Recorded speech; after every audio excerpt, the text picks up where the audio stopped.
Well, thank you very much, and good morning, everyone. Thank you all for taking time out of your busy schedules to join us for this important conversation about student debt forgiveness.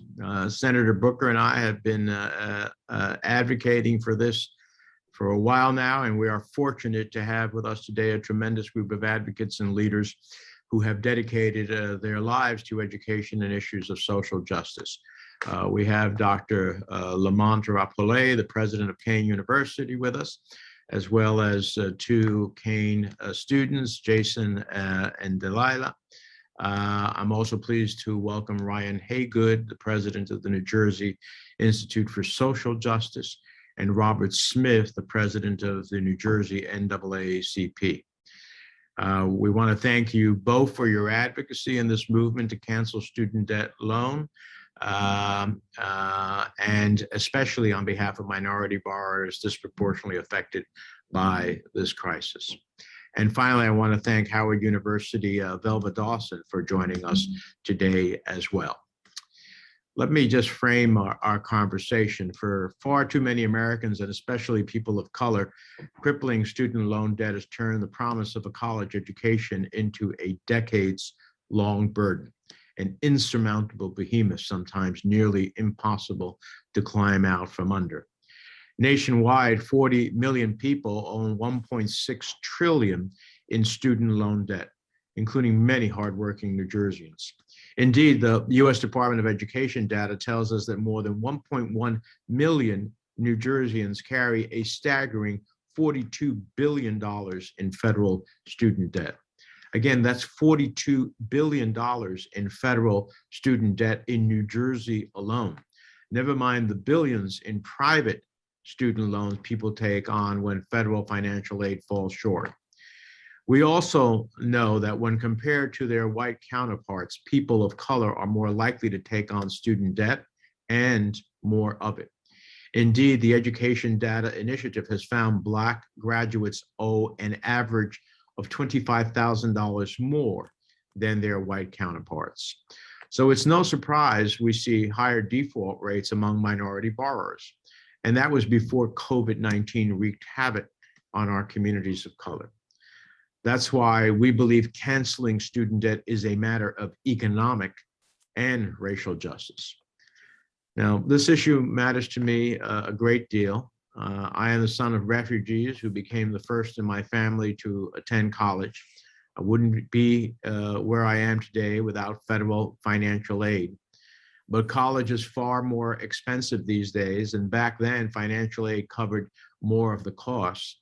You know, when I graduated from St. Peter's University in 1976, a Pell Grant covered over 75% of my annual costs. But these days, a Pell Grant covers just about 29% of a low-income student's college costs. It's no wonder that borrowers are drowning in 1.6 trillion student loan debt and that we have 9 million borrowers in default. Our federal investments in college affordability have not kept pace with rising costs. It's hard to wrap your mind around a number like 1.6 trillion until you talk to people who are struggling to repay it. It's dragging down their credit scores. It's making it impossible to save money. It's forcing young people in the prime of their lives to give up on buying homes, starting families, or launching a new business, and perpetuating inequities that continue to hold back our communities of color. Throughout this pandemic, Democrats have fought to provide relief to borrowers. We successfully secured repeated extensions of the emergency deferment period. We successfully pushed for the reform of the Public Service Loan Forgiveness Program.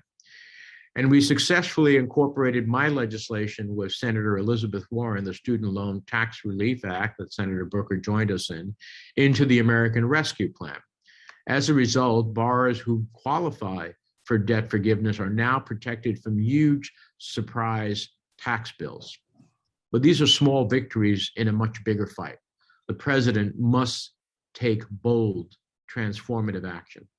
That's why Senator Booker and I are calling on President Biden to forgive up to $50,000 in federal student loan debt.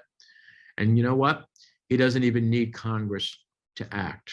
The Higher Education Act of 1965 already gives him the authority to cancel student debt.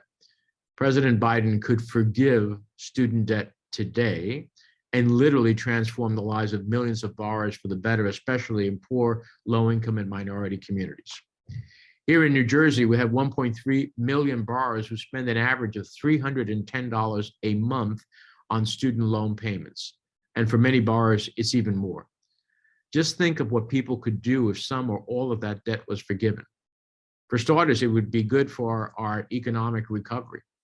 The Education Data Initiative estimates that canceling student loan debt could grow our gross domestic product by over $600 billion over the next 6 years, create 1.5 million new jobs, and lift up 5.2 million households out of poverty. Conversely, resuming student loan payments on May the 1st without any forgiveness would drain about $85 billion from the US economy over the next year. So let me close by saying President Biden has a historic opportunity here. Canceling student debt would not only transform the lives and the financial outlook of millions of Americans, it would help us build a more equitable and sustainable recovery. In my view, that's what Building Back Better is all about.